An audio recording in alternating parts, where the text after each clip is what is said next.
Magandang gabi po sa inyong lahat, kapatid na Erning. Kamusta po kayo dyan? Tayo po ay nagbo-broadcast ngayon mula dito sa estado ng Texas o Texas. Kamusta na po? Mabuti naman sa awa at tulong pa rin ng ating Ama na si Yahuwah. Tayo ay nandito pa rin at ay bumabati sa ating mga mahal na kapatid at kaibigan na patuloy at naghahangad pa na makapakinig nitong ating ginagawang paghahayag ng mga aral ng Panginoon Diyos, kapatid na Jeriel. Maganda po. Kaya bago tayo po mag-umpisa ay atin po munang isagawa ang pagpapasalamat sa ating Ama. Ama namin Diyos, masagana ka sa awa at pag-ibig. Amen. Mabait ka at mapagpahinuhod na Ama. Sapagkat kung hindi dahil sa lahat ng katangian mong yon, di sana'y wala kami sa ganitong pagkakataon. Amen. Kung aming lilingunin ang nakaraan, sino kami para maghayag ng iyong mga salita? Wala kaming silbi, wala kaming katangian. Kami mga taong aba, na kung tawagin ng iba ay mga taong walang kabuluhan. Aming tinatanggap yon sapagkat yun naman ang totoo. Ang amin po na pinahahalagahan ay ikaw sa aming buhay. Aman Diyos, ariin mo po kami minsan pa sa amin po na pagsasagawa ng paghahayag na iyong mga salita'y maawa kang samahan mo kami sapagkat kahit kailan ang tanging hangad po namin, ihayag ang gusto mo, ang kalooban mo, at hindi ang amin. Aman Diyos, pakipatawad na rin po ang lahat ng aming mga pagkakasala at iugnay mo kami palagi sa isipan, taglay ng iyong bugtong na anak, isipang mapagpakumbaba at masunurin sa lahat ng iyong mga kalooban. Amen. Ito'y aming hinihiling sa pangalan po ng iyong anak, ang Panginoong Yahushua na aming tagapagligtas. Amen. Amen. Kapatid Erning, kamusta po? Sige po. Bago po tayo magsimula, meron lang po tayong i-address na isang katanungan sa atin na natanggap natin. Kung kailangan daw magpabautismo sila para makasama natin. Ngayon, yung pong, ang amin pong pananalig, kung kayo'y kasama, nabautismuhan sa Iglesia ni Cristo mula 1914 hanggang 2009, yung nabautismuhan doon, ay kinikilala po natin, kapatid na Erning, ang kanilang pagkakabautismo. Pero mula 2009, pagkamatay ng ating kapatid na Eranio G. Manalo, yun ay pasimula na ng pagtalikod na pinangunahan ng kanyang anak, ay hindi na po natin kinikilala yung bautismo daw. Kaya yung mga kaanib dyan sa Iglesia ni Cristo na nagtatanong kung paano magiging kaanib, kung kayo ay binautismuhan ng 2010, ano po? Simula 2010 hanggang ngayon, ay magpabautismo po kayo uli. Kailangan po munang sampalatayanan ninyo yung aral na aming sinasampalatayanan ngayon. Kapatid na Erning, yun lang po. Tama po, sapagkat ang nagturo na ay tumalikod na eh. So, yung ang totoo, ang kanyang mga inuordinahan ay wala nang pagkasi Wala ng na. Panginoon Diyos. Sapagkat ang para lang yang si Saul eh. Nung si Yes. Saul ay iniwan na ng Espiritu ng Diyos, ay ang kanyang pasya ay hindi na kinakatigan, hindi na sinasang-ayunan ng Panginoon Diyos. Tama. Kaya nga po, buhay pa siya eh. Meron ng inihalal ang Panginoon Diyos na magiging kahalilin niya, si Haring David. Si David pa lang noon, di pa siya hari. Nung Yeah. malaman niya, ay nagalit siya at hinanting pa nga niya eh. Gusto niyang patayin. Pero itong si David, palibhasa, ay may pagkakilala sa pinahiran ng Diyos. Nakarating siya doon sa kung saan natutulog itong si Saul at ang mga kasamahan niyang humahanap kay David para siya ipatayin. At meron pa siyang pinilas na bahagi ng kanyang balabal at sinabi, nakarating ako dyan. Kung gusto kitang patayin, napatay kita. Pero hindi niya ginawa yon bilang pagrespeto sa pinahiran ng halal na Panginoon Kaya Diyos. kumbaga sa iniwan na ng Espiritu ng Diyos yung pinuno ngayon, tinatawag nilang tagapamahalang pangkalahatan, ng Iglesia ni Cristo. Yan ang aming pagkakilala ngayon. O Ay, kaya doon po sa nagsasabi sa atin na naghihikayat, babalik ba kayo? Hindi po, maliwanag po yun. Hindi kami babalik sapagkat hindi naman kami umalis. Ang dapat magbalik, kayo na umalis doon sa linya ng pagsusugo ng Diyos. Linya ng pasugo ng Diyos ito eh. Ito yung nagpatuloy. Mas marami ang umalis. Sumunod doon sa likong pinuno, kapatid na Erning. Yan ang ating tama, paninindigan ngayon. tama. Pero dapat din nating malaman na ang layunin ng tao, kaya siya ay umaanib sa, kung tawagin natin, ay relihiyon, na yan ay palasak na katawagan ng tao. Saan ka man nandoon, pagka ikaw ay nagsasabing ikay Kristiyano, ay laging nababanggit ang relihiyon. At diyan sa relihiyon, nagtuturo sila ng tungkol sa kaparusahan at ng kaligtasan. Yeah. Pero ang ating pong papaksain ngayon ay tungkol diyan. Ha? Kasi may nagtatanong, paano ho yung mga nabuhay ng panahong una? Panahon ni Adan at Eva, Noe, Seth, Haring David, paano yung mga nangamatay na yon? Sila ba'y parurusahan din katulad ng parusang igagawad sa panahon natin? Sila ba'y ililigtas din katulad ng kaligtasang inaasahan din natin na mga kabilang sa mga taong sumusunod sa ating Panginoong Yahusya? Yan po ang ating liliwanagin sa pamamagitan po ng ating pag-aaral. Tanong, iba pa ba ang kaligtasang inaasahan ng mga tao noong unang panahon sa kaligtasan na inaasahan natin? Una sa lahat, ay ating po munang magbalik-aral tayo tungkol sa paglalang kay Adan at kay Eva. Kasi doon nag-umpisa yun eh. Kaya nangailangan ng kaligtasan eh. At doon din lumita yung kaparusahan. Kailan po nilikha ng Diyos ang halamanan ng Eden? Unang talata. Basahin natin. First slide. Ganito po ang ating mababasa. Nilikha ni Yahuwah o ng Panginoon Diyos ang tao mula sa lupa. Hiningahan niya sa ilong ang tao ng hiningang nagbibigay buhay. Kaya ang tao ay naging buhay na nilalang. Pagkatapos, nilikha rin ng Panginoon o ni Yahuwah, Diyos, ang isang halamanan sa Eden sa bandang silangan at doon niya pinatira ang tao na nilikha niya. Kailan po nilikha ng Diyos ang halamanan ng Eden? Pagkatapos po niyang likhain ang unang tao. Sino po yung binabanggit po dyan na tao na mula sa lupa? Yan po ay si Adan, mga kapatid. Ayon dyan sa ating binasa, ay hiningahan ang ilong niya at siya ay naging tao at yung sa ilong niya ang tao ng hiningang nagbibigay buhay. Ibig sabihin, kaya si Adan ay nabuhay sapagkat hiningahan ng Diyos ang butas ng kanyang ilong ng hininga ng buhay. Siya, pagkatapos naman po noon, ay nilikha ng Diyos yung halamanan ng Eden sa bandang silangan, doon niya pinatira itong si Adan, mga kapatid. So yan ay ating niriripaso para ating maintindihan. Ngayon, ano ang layunin at ginawa ng Diyos para sa tao na kanyang nilikha at ano ang ipinaalam ng Diyos sa tao sa mga puno sa gitna ng halamanan? Next slide po. Ito. Basahin natin. At pinatubo ni Yahuwah o ng Panginoon Diyos ang lahat ng uri ng puno na magagandang tignan at may masasarap na bunga. Sa gitna ng halamanan ay may puno na nagbibigay ng buhay at puno rin doon na nagbibigay ng kaalaman kung ano ang mabuti at masama. Sa Eden ay may ilog na dumadaloy na siyang nagbibigay ng tubig sa halamanan. Nagsanga-sanga ito sa 4 na ilog. Pinatira ni Yahuwah o ng Panginoon Diyos sa halamanan ng Eden ang taong nilikha niya para mag-alaga nito. Ayon po sa Biblia, mga kapatid. Ano layunin ng Diyos at anong ginawa para sa tao na kanyang nilikha? At kasabay po anong kanyang ipinaalam sa tao sa mga puno sa gitna ng halamanan. Maliwanag po dyan sa ating binasa. Ang Diyos po ay napakabait.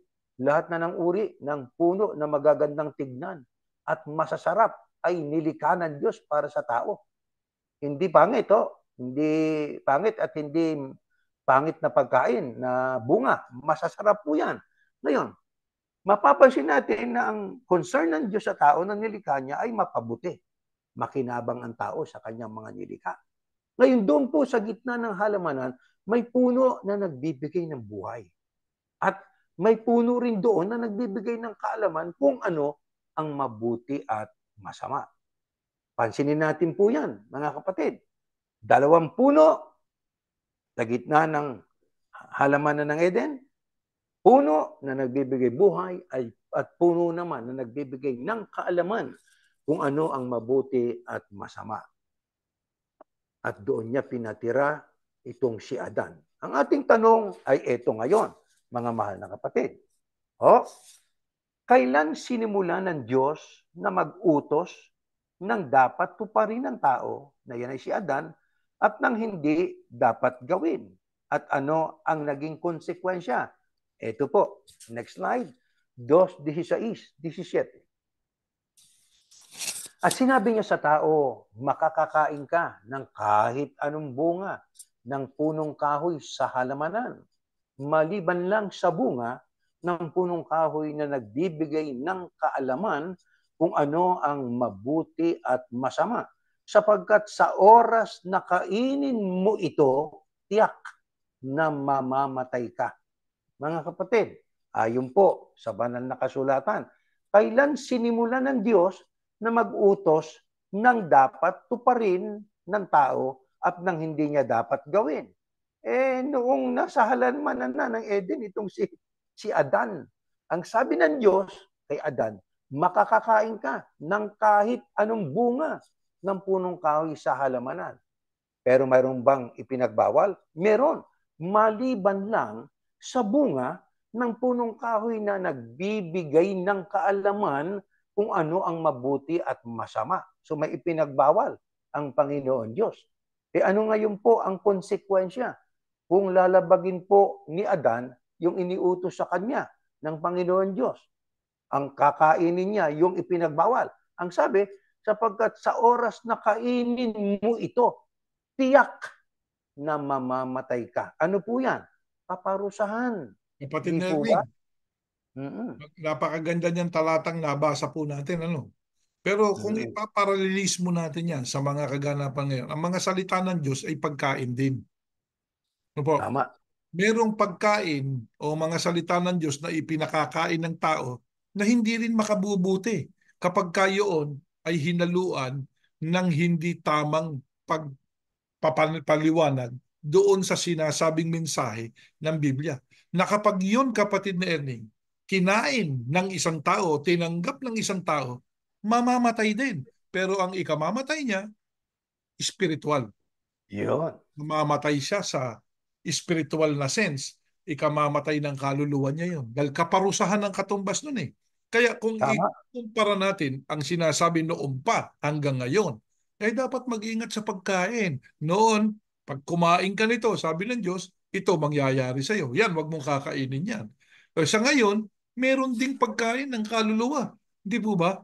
Wag mong kainin. Salita ng Diyos. O yung hindi naman pinasasabi ng Diyos, wag mong kainin. Kaya nga meron tayong Berean na pag-aaral. Sapagkat yung mga Bereano, bago kinain yung itinuro ni Apostol Pablo, inalam muna. Siniyasan.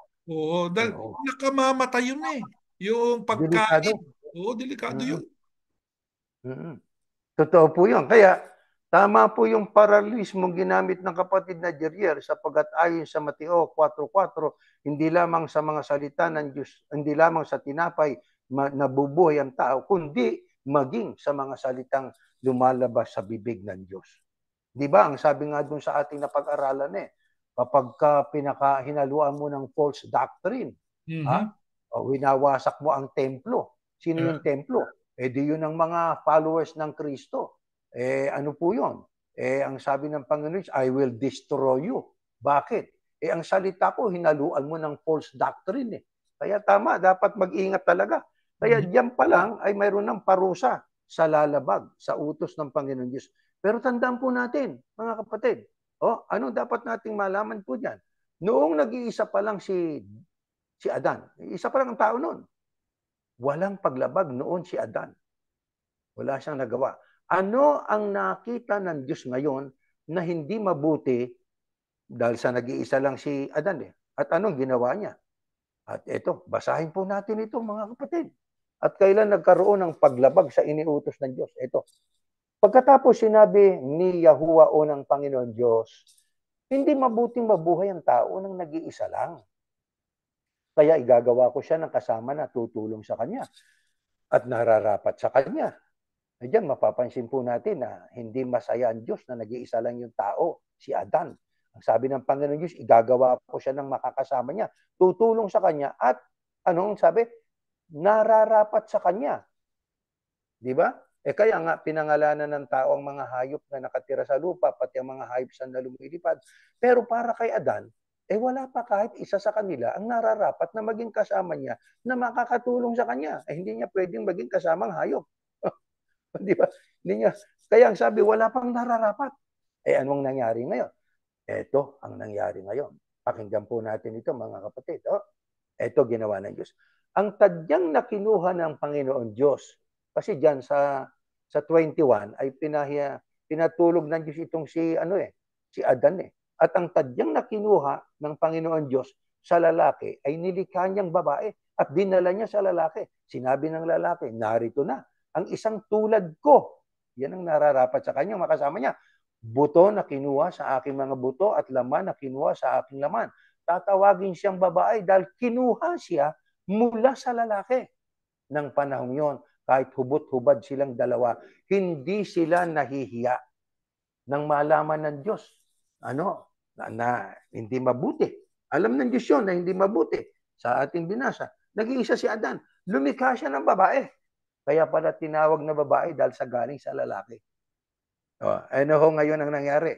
Nung panahong yon, yung lalaki at babae, hindi ho ba?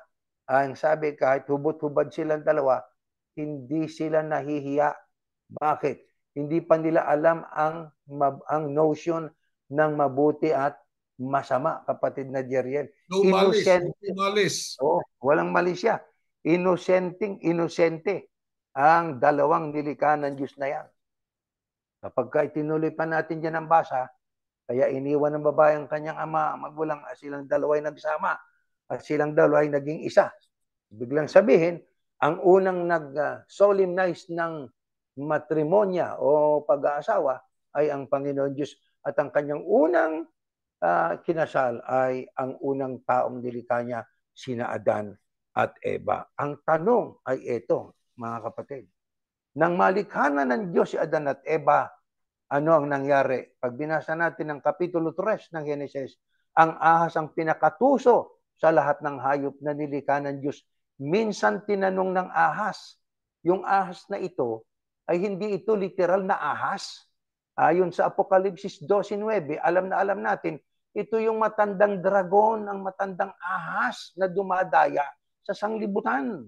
Kaya itong ahas na nakipag-dialogo sa babae o kay Adan, ang sabi niya, totoo ba na pinagbabawalan kayo ng Diyos na kumain ito? Oo, ang sagot ng babae, tiyak, talagang bawal sa amin yan. Pero ano ang sinabi ng ahas? Na higit na pinaniwalaan ni Eva dahil meron siyang personal na pakinabang sa offer nitong ahas. Pakinggan natin. 3:4-7. Ayan ang nakasulat. Pero sinabi ng ahas, hindi totoong mamamatay kayo. Ayun, nakita ninyo? Yan ay pagkatapos sabihin ni Eva sa ahas na sa oras na kami kakain ng ipinagbabawal na bunga ng punong kayo sa gitna ng halamanan, mamamatay kami. Pero sinabi ng ahas kay Eva, hindi totoong mamamatay kayo. So yun po ay yun ay mga pananalita na pumasok sa isip ng babaeng sa Eva, hindi pala kami mamamatay eh. Yun ang offer yun ang sabi nitong ahas. Tuloy natin.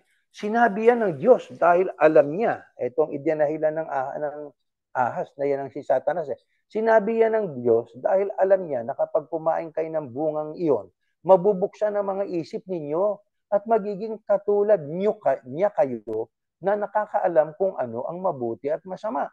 Nang pinagmasdan ng babae ang puno, napakaganda nitong tignan at ang bunga ay parang masarap kainin. At dahil sa pagnanais niyang maging marunong, napansinin ninyo, malaman ng mabuti at masama, ayan o, dahil sa pagnanais niyang maging marunong, pumitas siya ng bunga at kumain nito. Binigyan din niya ang kanyang asawa, nakasama niya at kinain din ito. Pagkatapos nilang kumain, nalaman nila kung ano ang mabuti at ang masama. At napansin nila na hubot-hubad pala sila. Kaya pinagtagni-tagni nila ang mga dahon ng puno ng igos para ipantakip sa kanilang katawan. Mga kapatid, nang sabihin noong si Eva na mamamatay kami sa oras na kakanin namin yung ipinagbabawal na bunga sa gitna ng halamanan, alam nyo, pumasok na ang desipsyon ni Satanas. Ang sabi ni Satanas, hindi totoong mamamatay kayo. Bakit? Sinuportahan pa niya eh. Kasi sa sinabi niya ng Diyos, dahil alam niya na kapag kumain kayo ng bungang yon, mabubuksan na mga isip ninyo. Magiging katulad niya kayo na nakakaalam kung ano ang mabuti at masama.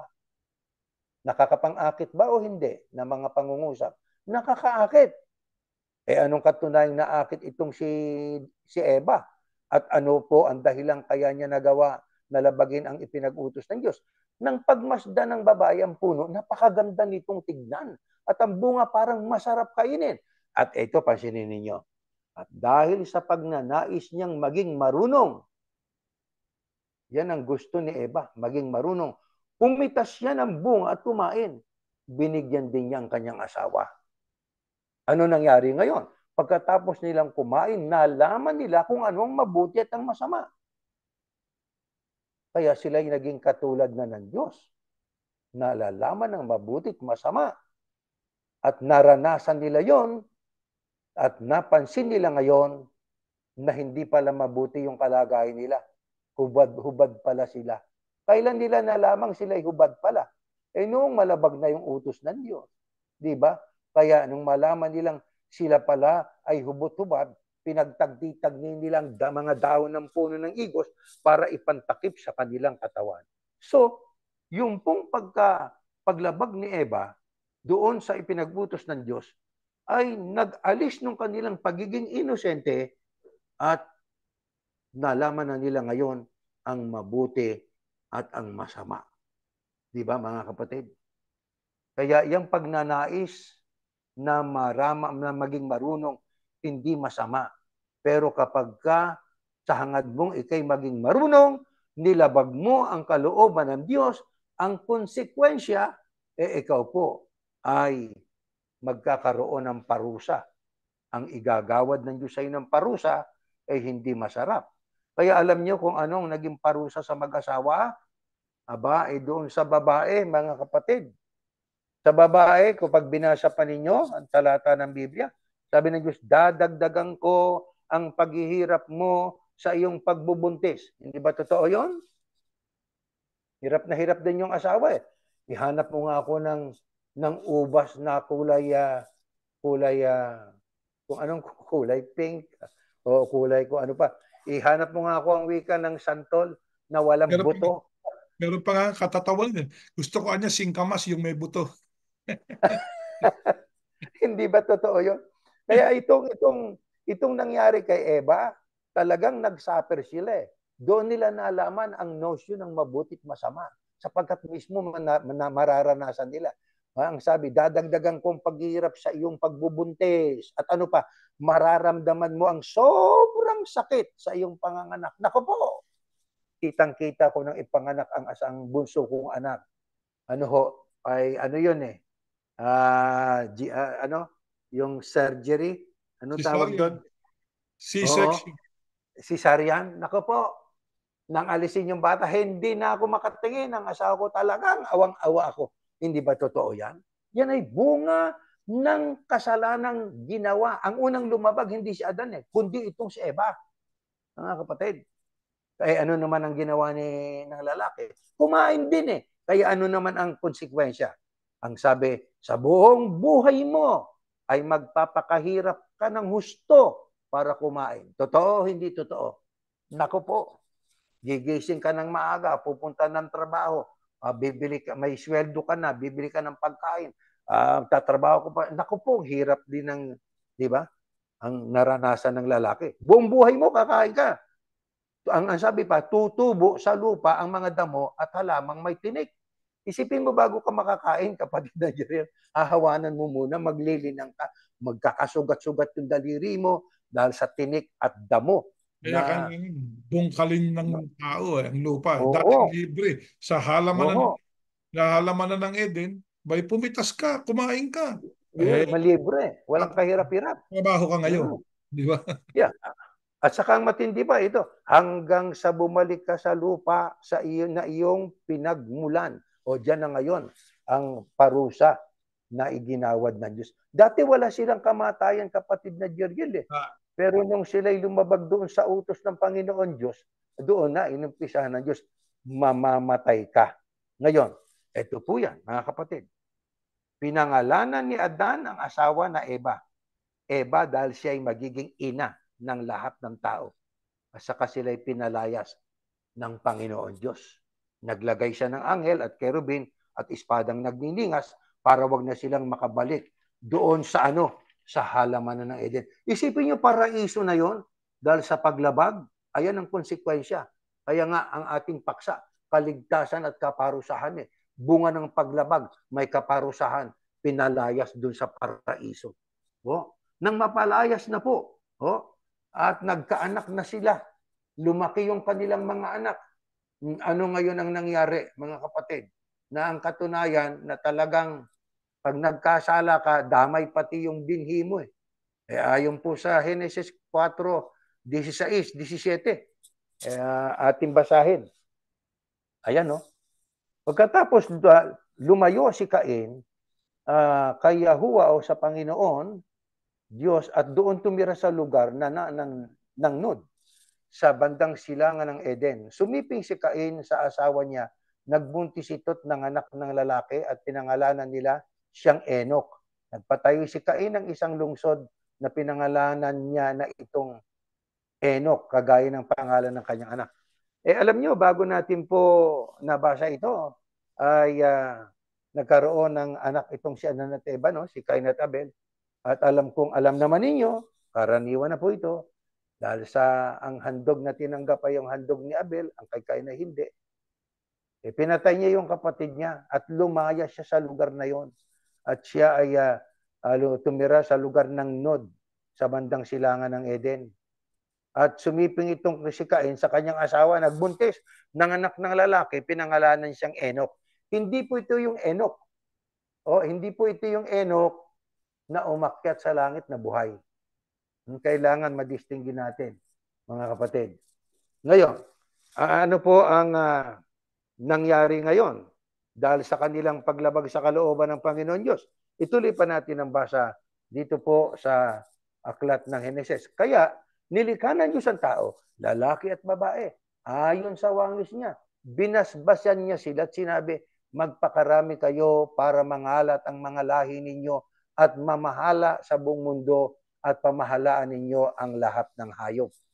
Kaya diyan ay iniutos na ng Panginoon Diyos na ang tao ay kaya mangalat na magpakarami na kayo at inyong kalatan ng buong mundo ng inyong lahi, pamahalaan ninyo ang lahat ng hayop. Diyan po, mga kapatid, ay ating pong malalaman na diyan sa ating pinag-aaralan ay bunga ng paglabag ni Eva, mga kapatid. Yung paglabag na yan ni Eva, na sumama naman itong si Adan, hanggang ngayon, ang galit ng Diyos ay tuloy-tuloy na nararanasan ng lahat ng tao. Babae, hirap sa panganganak. Lalaki, magkakayod ka. Magtatrabaho tayo. Kaya actually, physically at saka spiritually, may parusa sila Di ba, kapatid na Jeriel? Tama. Kaya yan ang dapat nating malaman, mga mahal na kapatid.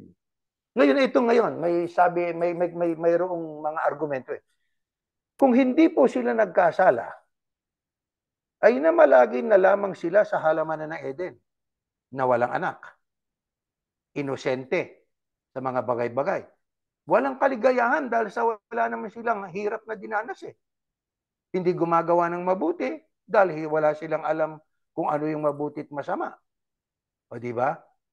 Ngayon, pagkatapos po na magkasala, ano ang nangyari ngayon? Dumaming tao. Kaya ang sabi ng iba, nakaigi. Sabi nga, blessing in disguise yung nangyari yun sa mag-asawa. Sapagkat kung hindi sila nakalabag sa kalooban ng Diyos, wala nang ibang tao, kapatid na Jeriel, hindi na tayo pinanganak. Di ba? Blessing in disguise po yun. Pero, pagkatapos po ng patay ni Cain si Abel, nagkaanak sina Adan at Eva pa. Ang pangalay si Seth. At ang iba pang mga anak na lalaki at babae ayon sa Genesis 4:25, 5 hanggang 3.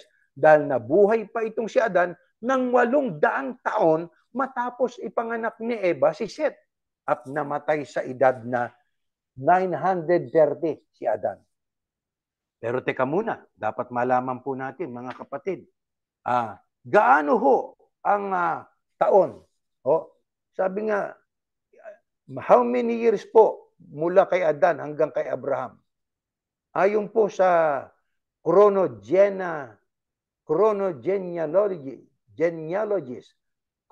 genealogies contained within Genesis chapter 5 and chapter 11, 1,606 years from Adam to the flood and 292 years from the flood to Abraham. Yan ay ayon sa armstronginstitute.org. Sa makatwid kung ating pong bibigyang pansin ayon sa genealogies contained within the chapters that I made mention, 1,656 years from Adam to the flood. Ganun pala kahabang panahon. At 292 years from the flood to Abraham. Ilang pong henerasyon mula kay Abraham hanggang kay David. Mula kay David hanggang sa pagkabihag sa Babylonia.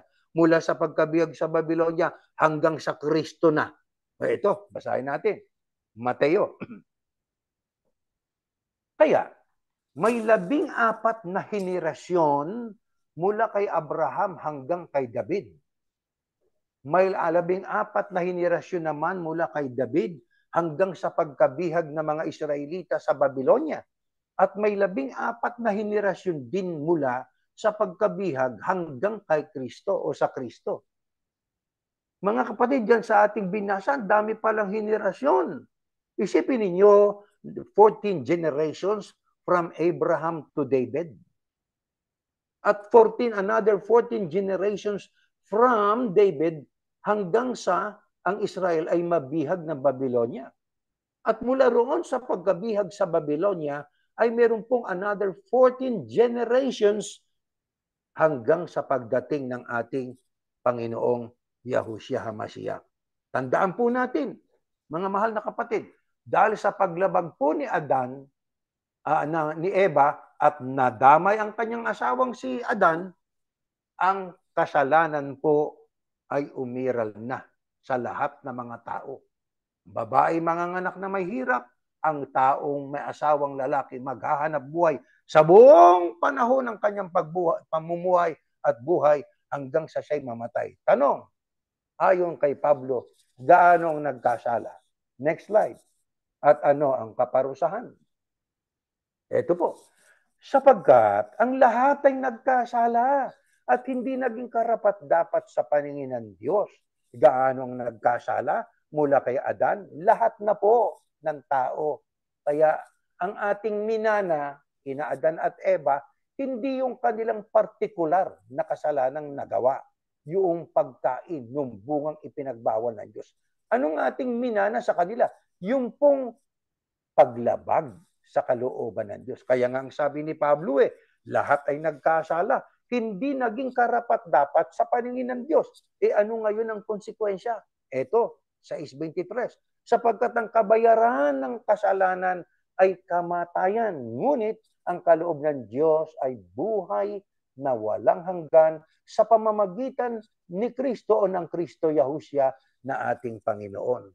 Dahil sa kasalanan ng lahat ng tao, ano ang kabayaran ng kasalanan? Kamatayan. Yan na po ang kaparusahan na binabanggit sa paksa po natin. mayroon bang kaligtasan naman? Ngunit ang kaloob ng Diyos ay buhay na walang hanggan. Kaligtasan yan. Sa paanong paraan? Sa pamamagitan ng Kristo Yahushua na ating Panginoon. Na makatwid, kapatid na Jeriel, nandiyan na po, sinasagot na po ang ating paksandiwa, no? Yung kaligtasan at kaparusang itinuturo ng Biblia. Doon sa mga sumusunod sa Diyos, sa magitan ng Kristo, may buhay na walang hanggan. Kaligtasan yon. Doon naman po sa mga nagkasala na ayaw sumunod sa Kristo, mayroon pong kabayaran ng kasalanan, kamatayan. Dalawa pong kamatayan, kapatid na Jeriel. Kamatayang una, pagkalagot ng hininga, at kamatayang espiritual. Mamaya, malalaman po natin yan. Ngayon, ang tanong po nila, kapatid na Jeriel, paano po yung mga nangamatay nung panahon una, panahon ng Israel, panahon nila Abraham? Ano mangyayari doon? Ito, basahin po natin. Next slide. Aklat po ng teka muna, bago natin basahin po yun. Ito muna ang ating babasahin. Babaguhin natin ang ating tanong. Ang sabi, doon sa mga sumusunod sa Kristo, may buhay na walang hanggan ang sabi. Ngayon, dahil nga po sa ang tao ay nagkasala, may sumpa. Di ba? Ang sumpa, nagkasala ka, ay mamamatay ka, may kaparusan ka. Kaya ang tao, bagamat mabuhay pa, sentensyado na, kondenado pa.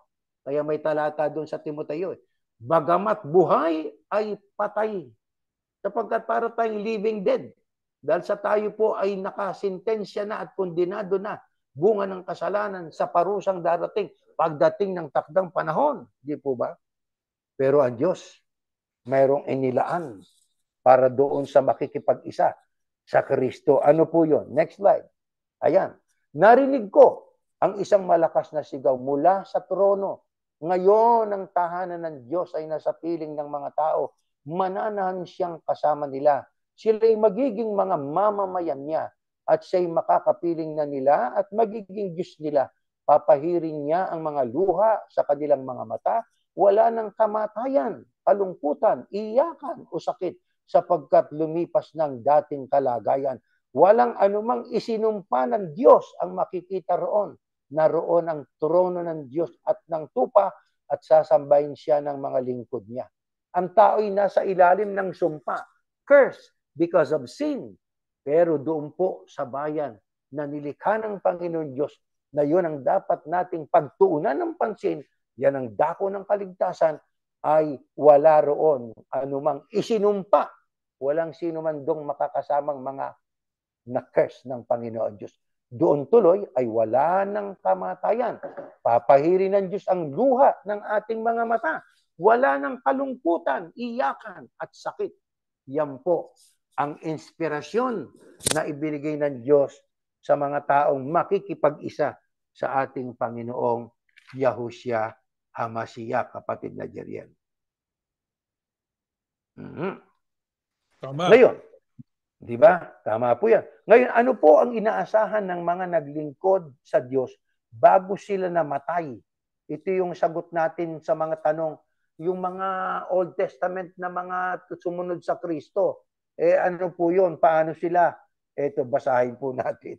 Basahin natin nga ito, kapatid na Jeriel.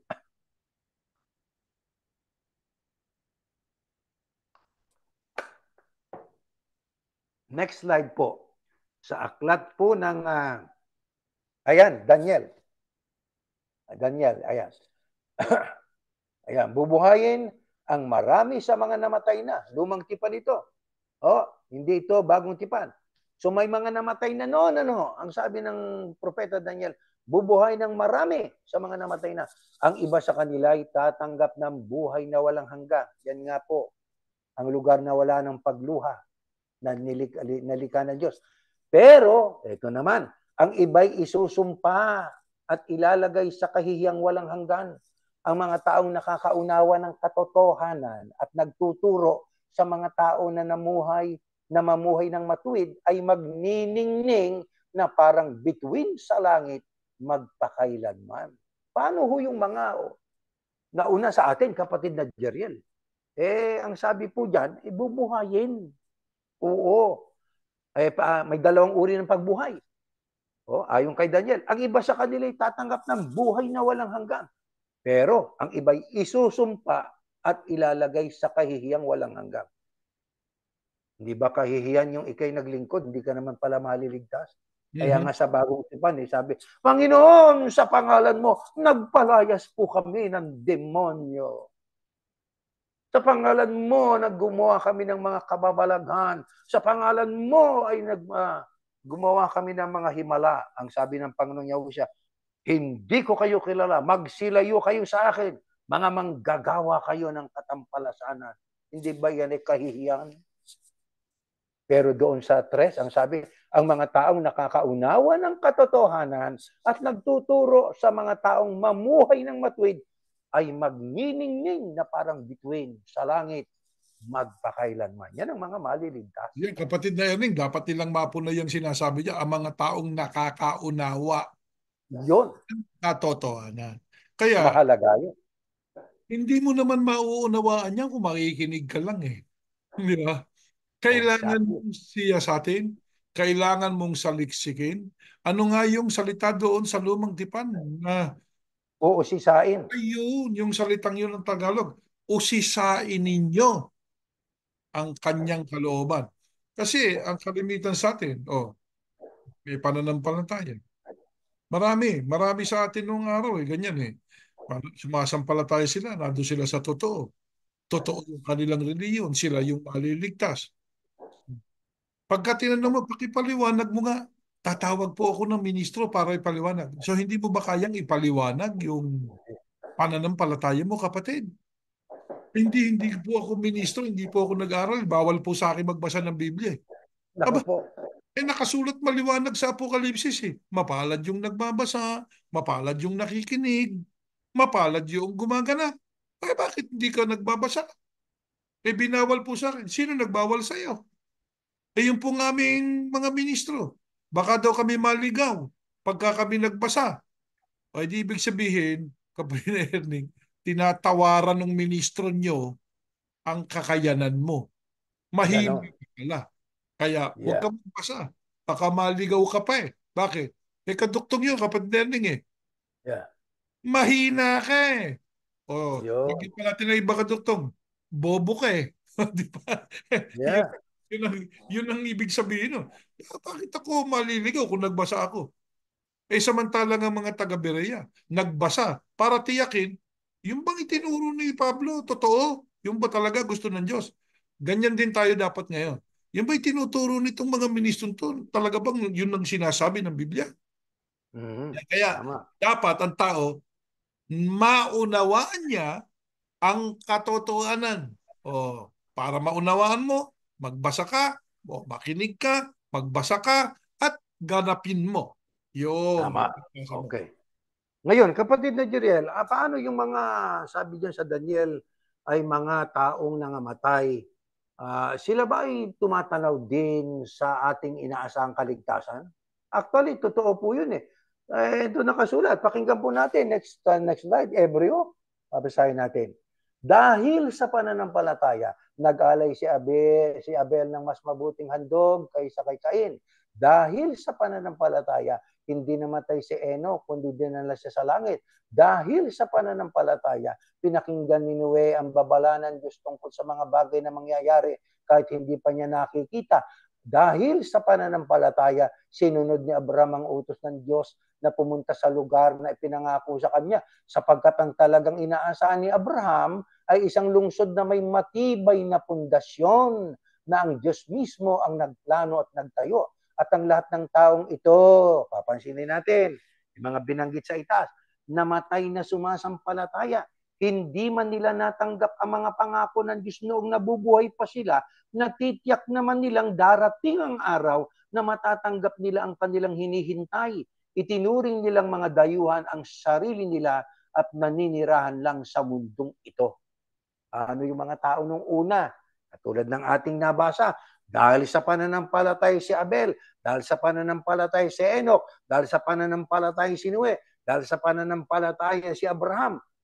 Ang sabi ng Biblia, inaasahan ni Abraham yung lungsod na may matibay na pundasyon na Diyos mismo ang nagplano. At ang lahat ng mga nabanggit na ito'y namatay na sumasampalataya. Hindi man nila natanggap nang sila'y buhay pa.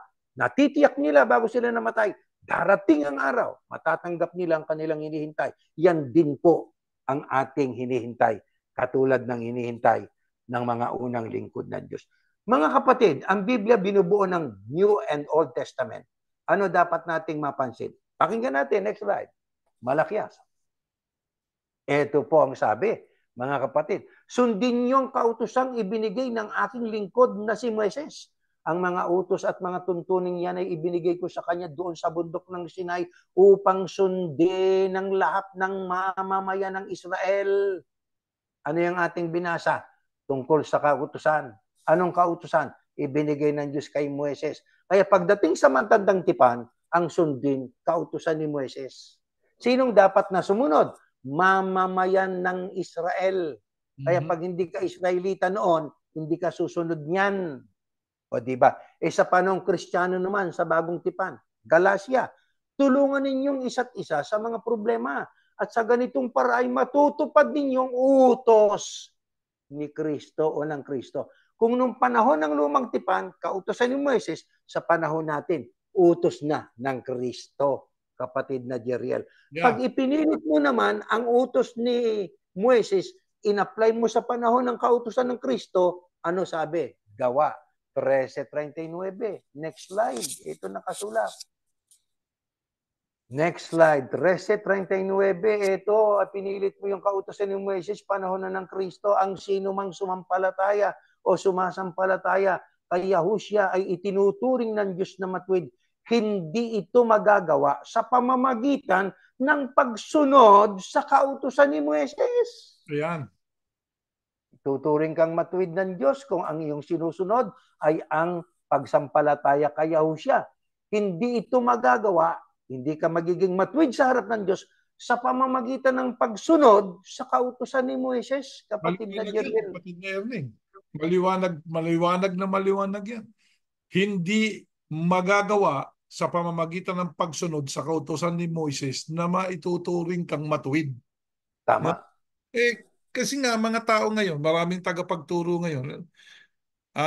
Ang sabi nila, ang tawag nila sa sarili nila, Kristiyano. Hindi na natin tinatawag ang sarili nating Kristiyano. Tayo ay mga tagasunod ng ating Panginoong Yahushua. Yahushua. Okay? Iniiwasan natin yung salitang Kristiyano sapagkat ayon sa ating pinag-aralan, yung salitang Kristiyano ginamit doon sa Antioch ng mga Syrian Gentiles, no? Para insultuhin ang mga tagasunod ng Kristo. Yan ang kasaysayan niyan. Kaya mabuting gamitin natin, tagasunod tayo. Followers of the Christ. Followers Correct. of Yahushua. Yan ang ating ginagawa.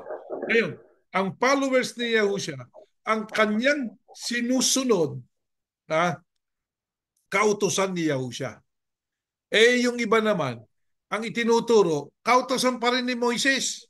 Yun nga, ang mali sinasabi niya sa gawa, ang sino mang sumasampalataya kay Yahushua ay tinuturing ng Diyos na matuwid. Para ituring kang matuwid, sampalatayan mo sa Yahushua.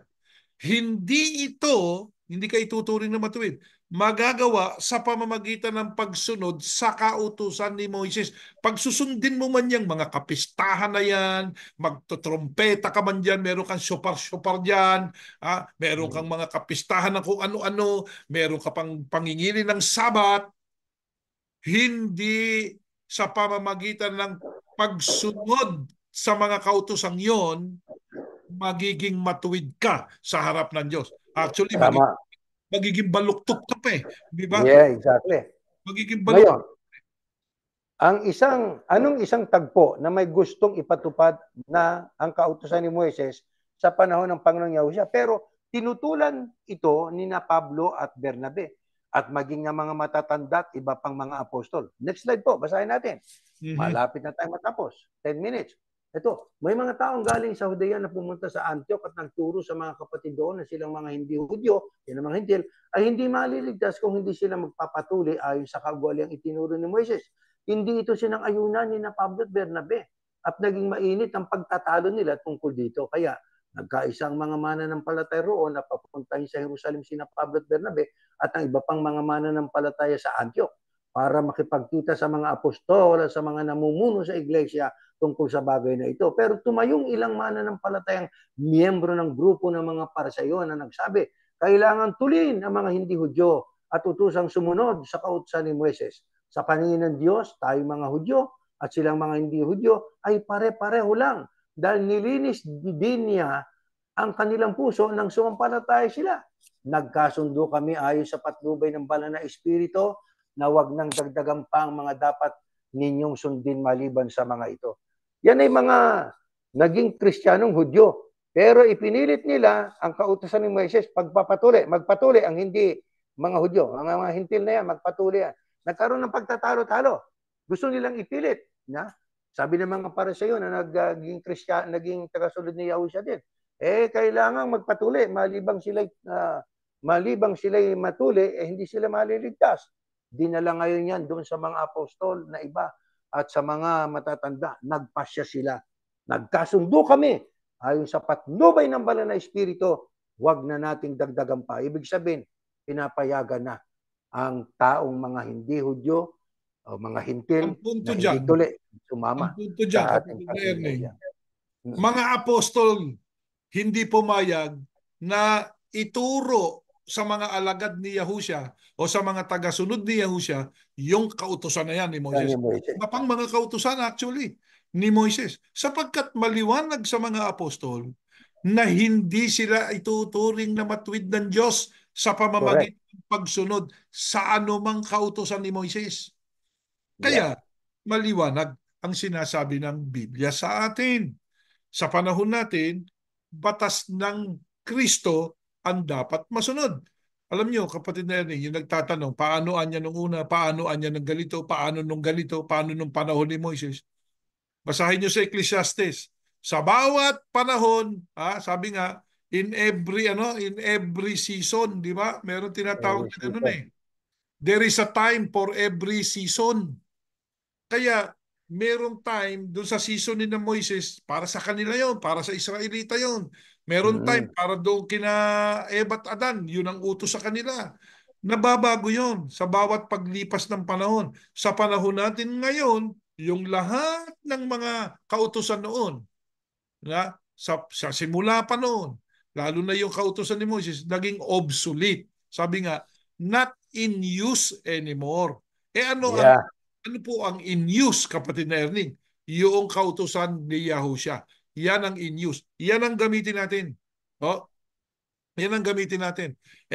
Dito man sa Amerika o sa anumang bansa, ipatutupad, ito na lang, doon sa Pilipinas, ipatutupad nyo pa ba yung batas noong 1972 hanggang 1975, martial law?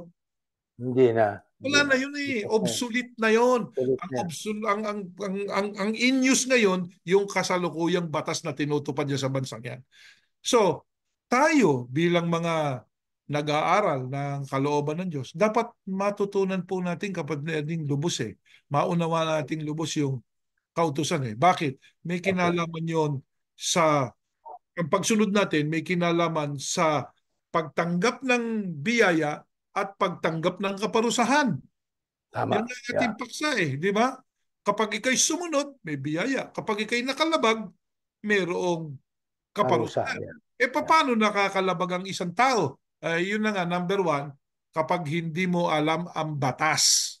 Sabi nga At saka ito, kapatid na Jeriel, doon sa 10 utos na ibinigay ng Diyos kay Moises wala naman doon yung magbautismo Paano tayo ngayon? Kung yun ang ating susundin. Ang kaligtasan natin. Pangaral ng Ebanghelyo, ang mabautismohan ay maliligtas. Wala doon. Ignorance of the law, kaya kailangan mag-aral, excuses no one. Hindi ka may excuse. Ngayon, anong tawag doon sa mga tagasunod ng Kristo? Next slide. Ito, konting-konti na lang. Ito po. Next slide. Pakibasa natin, kapatid na Jeriel. All the churches of followers of the Christ greet you. I urge you, brothers and sisters, to keep your eyes on those who cause dissensions and create obstacles or introduce temptations for others to commit sin, acting in ways contrary to the doctrine which you have learned. Turn away from them. Yan po ang kautusan eh. Siya, greet Tawag, one another with the holy kiss, all the churches of followers of followers. the Christ. Mga Yun. tagasunod ng Kristo. Di ba? Tagasunod ng Kristo Kasi ang alam niyo tawag po, diyan. kapatid na yan, kung bakit na may sense yan, followers of the Christ tayo.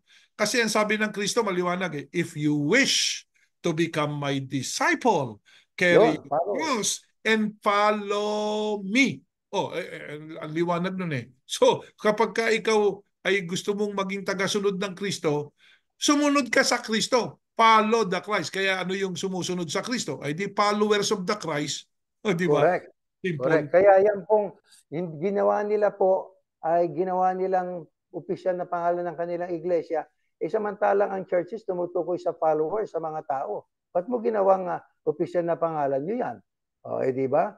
Kaya ang talagang ibig lang sabihin nun ay followers ka ng Kristo, churches of the Christ. Followers tayo ng Kristo. Ngayon ang tanong po natin, kapatid na Jeriel, ayon po sa Biblia, totoo ba ang claim ng INC na sila lamang maliligtas?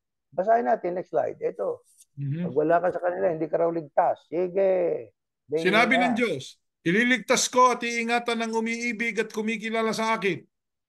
Yun, Kapag tumawag siya sa akin, sasagutin ko siya. Sa oras ng kaguluhan, sasamahan ko siya. Ililigtas ko siya at pararangalan. Bibigyan ko siya ng mabahabang buhay at ipakikita ko sa kanya ang aking pagliligtas. Ang yan. ililigtas ng Diyos, mga kapatid na yan, mga kapatid, mga taga-subaybay sa programang ito, yung umiibig at kumikilala sa Kanya. Ang tanong, sabi ng iglesia niyo, ay kumikilala kami niya sa Diyos. O ano pangalan niya? Yun na nga eh. Hindi mo masabi yung pangalan ng Diyos eh. O paano mo makikilala kung sino ang Diyos na hindi mo alam ang pangalan? Hmm. Sasabihin mo ba, Brad, kilala kita eh. Kapatid, kilala kita eh. Hindi ba ikaw si Ano ano? pangalan ko? Teka, ano nga ba pangalan mo? Hindi mo ko kilala. O di ba? Ano ba naman Yan yan? nga. Kaya Gamitin mahalaga, mo. mahalaga kapatid na Jeriel, ang sabi ng Diyos, ililigtas ko at iingatan ang umiibig at Yeah. kumikilala sa akin. Paano ba yung pag-ibig at pagkilala sa Diyos? Next slide. Ayan, alam na marami. Dahil ang tunay na umiibig sa Diyos ay sumusunod sa kanyang utos at hindi naman mahirap sundin ang kanyang mga utos. Nakatitiyak tayong kilala natin ang Diyos kung sinusunod natin ang kanyang mga utos. Ang pagkilala sa Diyos, ang umiibig sa Diyos, sumusunod sa utos. Anong utos ba yung sinunod mo? Yung kay Moises po. Hindi yan ang pinasusunod sa iyo ngayon eh. Yan. Yan. Di ba? Oh, Exactly. ang Kaya, kumikilala sa Diyos yung sumusunod sa kanyang mga utos. O anong utos ang mm, sinusunod mo?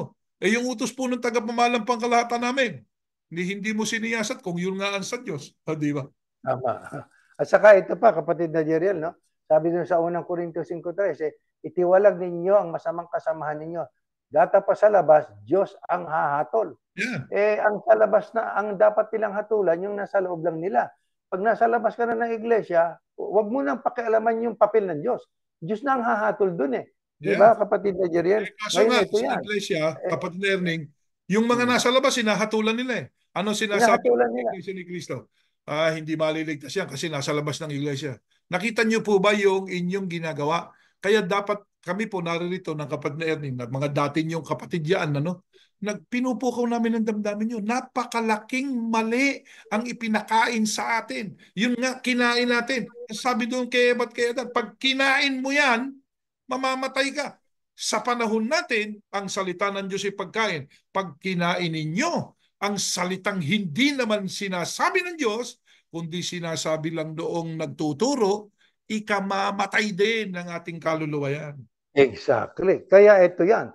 Pag Diyos ang hahatol sa labas, may maliligtas, mayroong hindi maliligtas. Bakit? Lucas. Pakibasa natin. Ayan. Next slide. Next slide.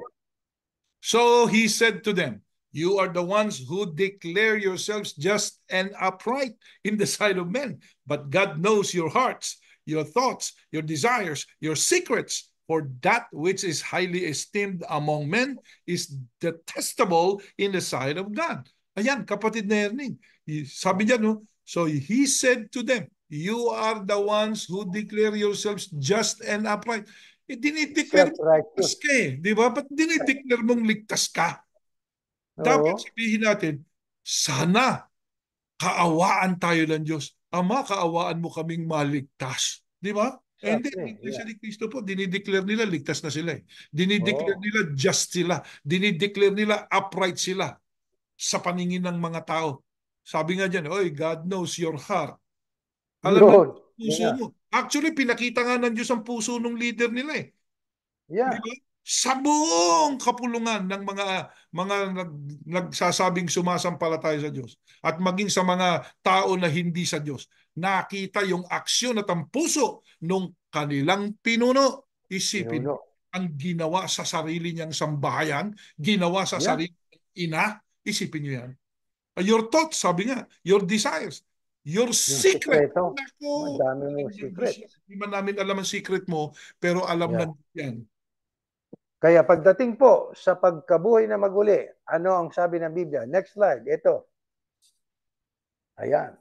Do not be surprised at this, for a time is coming when all those who are in the tombs will hear his voice, and they will come out. Those who did good things will come out to a resurrection of new life, but those who did evil things will come out to the resurrection of judgment that is to be sentenced. Iyan, kapatid na Erning, sa ating isineshare ngayon, yung sinasabing talatang yan eh. Ha? Yan ang pagbabatayan doon sa pagbubuklat ng dalawang aklat sa araw Tayo. ng paghuhukom ng ating Yeah. Panginoon Diyos mismo. The Bubuklatin Great yung White dalawang Throne. aklat. That will happen at the sabi nga after the 1,000 year 1,000 years. of our Lord Millennial Kingdom. Christ. Bubuklatin niya ang aklat mo. Kaya pagka doon ka magsasabi na doon mo gustong maligtas, hindi ka nakasama sa unang pagkabuhay, nako, may kalalagyan ka. Baka hindi pumasa yung mga pinaggagawa natin, di ba? Nung tayo nabubuhay pa. Na makatwid, kapatid na Jeriel, ang kaparusahan at sa kakaligtasan noong mga unang tao hanggang ngayon at sa mga darating ay iisa lang. Kaparusahan, buhay na wala hanggan sa parusa, sa apoy, yan ang impyerno, tawag nila. At pagkabuhay na maguli, kung abutan kang buhay, abutan ka naman buhay, hindi ka na papatayin, ikaw ay sasalubong sa Panginoong Yahusha, kasama ng mga bubuhay, mga maliligtas, at maghahari doon sa langit kasama ng Diyos. Kaya Kasi pareho lang po ang inaasahan natin. Patindering, ang problema kasi na nangyari sa atin noon sa Iglesia ni Cristo, ano po, hindi natin naunawaan ang buong katotohanan. Exactly. Sapagkat ang ipinakain sa amin, sa atin dyan sa Iglesia ni Cristo, ay kulang na pagkain. Oh? Kumbaga sa ginambol sa isang gano'n na lang eh. Isang kisap pata, tapos na lahat. Hindi po ganyan ang nakasulat sa Biblia. Kaya kayo po na mga, sabi nga eh, dali ninyo itong mag-preach kayo. Sabi ng Panginoon Yahushua sa mga apostol, preach the gospel, di ba, to every creature. Pero unahin ninyo, sino pinauuna ng Panginoong Yahushua, kapatid na Ernie? Ay, yung mga kapwa niya Israel. Yung Mga Israel. lost. Kaya kayo, Israel tayo ng Diyos, no? Yung mga hinulaan, Israel ng Diyos yan eh. Kaya yung mga nandiyan pa sa Iglesia ni Cristo ngayon, gumising kayo. Pakinggan ninyo yung sinasabi ng Biblia. Siyasatin ninyo. Kung ito pong aming inihahain sa inyo ay talagang ang sa Diyos. Magbasa kayo. Magtanong kayo. Huwag kayong matakot pagtatanungin ninyo yung mga ministrong yan. Bakit? Sapagkat tungkulin ninyo na alamin ang ipinakakain sa inyo at tungkulin nila na pakainin kayo ng tamang pagkain na ipinabibigay ng Diyos para mabuhay ang ating kaluluwa. Dapat po buong katotohanan, pero ang ginaya ng maraming mga mangangaral ay katulad ng alok ni Satanas kay Eva. Ano sabi ni Satanas kay Eva? Sa oras na makakain mo, magiging katulad niyo ang Diyos. Nakakaalam ng mabuti at masama. Pero hindi niya sinabi kung ano yung sama magkaikay lalabag. Yan, Di ba? kalahati lang. Hindi niya. Kalahati, half truth. Bueno, Kaya, kami umaasa na ito pong ating ginawang paglilingkod ay nakapagbigay sa inyo ng kaalaman tungkol po sa ating paksandiwa at magpatuloy tayo, mga kapatid, sa ating pagsisiyasa. Hanggang dyan po at tayo po'y mananalangin, kapatid ng Diyos. Ama naming Yahuwah, marami pong salamat sa iyo sa mga paghahayag na ginawa po namin sa gabing ito. Hindi po galit, pagkamuhi ang nasa damdamin namin, kundi ang pag-ibig at pagmamahal sa lahat ng mga taong nangangailangang makaalam ng iyong katotohanan. Ama, masakit po minsan tanggapin ang katotohanan na mali ang aming naging pananampalataya nung nakaraan. Pero napakasarap ng pakiramdam, Ama, kapag nararamdaman naming itinutuwid mo ang aming pagkakamali. Ang mga maling aral na ipinakain sa amin, iyo pong binabago. Inaayos mo, Ama, sapagkat talagang gustong-gusto mo na maligtas ang lahat at makaalam ng katotohanan. Yan ang kalooban mo. Kaya basbasan mo po ang lahat ng sumusubaybay sa programang ito. Masakit man, maring masakit man sa kanila na ang maging pakiramdam ay inaatake ang kanilang pananampalataya. Huwag sana po, Ama, yun ang dumating sa kanilang isipan, kundi yun ay pag-ibig mo sa lahat ng mga tao na nagkaroon ng maling pag-iisip tungkol sa mga plano na pinalak mo para sa lahat ng tao. Ang matulungan mo po sanang maging mapagsaliksik ang lahat sapagkat napakahalaga ng pagsisiyasat, ang pagtuklas sa iyong kalooban upang kami ay makarating sa iyong piling at maligtas sa araw ng iyong kagalitan.